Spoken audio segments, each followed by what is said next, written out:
Day 2 of a short reflection and blessing for hearing God's voice. Today's verse is John 10:27.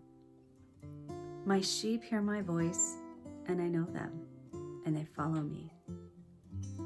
If you are a follower of Jesus, you're one of his sheep. And if you are not a follower of Jesus, the invitation is open to all. And this verse promises us that when we become one of his sheep, we hear his voice.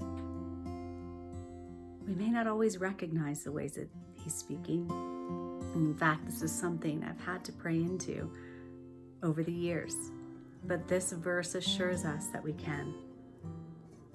And so it's been my prayer for a long time that I grow in the recognition of all the ways that he speaks.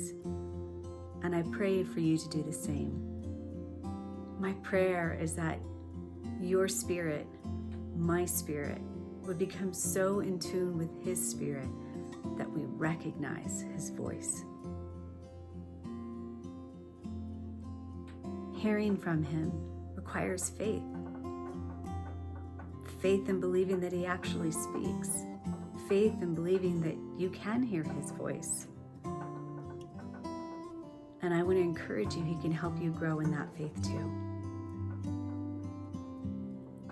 Hearing his voice also comes with the need to know the difference between the still small voice inside of us and the one of our own emotions and our own thoughts and the ones that come from the enemy of our souls. So I want to encourage you to pray for that too, that you would recognize the difference between them and come to know the one of your beloved. I love this verse too because it speaks of how intimately he knows us. And that because he knows us so intimately, he knows exactly what we need to hear to help us become more like him, to be able to follow where he's leading. And in that, we obviously want to pray for our will to be softened to his. We want to remember that his ways are not our ways, but that he has the very, very best plans for us. And that when we follow them, they lead us into abundant life. So I leave you with this blessing.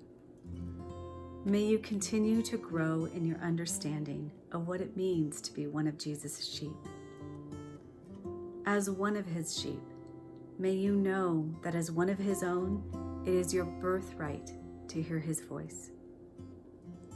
May you grow in increasing faith for fully receiving that birthright.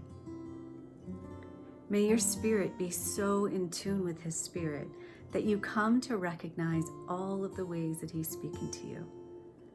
May you grow in trusting that he speaks exactly what you need to hear. May you also grow in trusting him in order to follow where he's leading you. And may you allow him to touch those places in your heart where you would rather do what you would like to do instead of following his will. May you increasingly yield to his will, knowing that he has only the very best planned for you.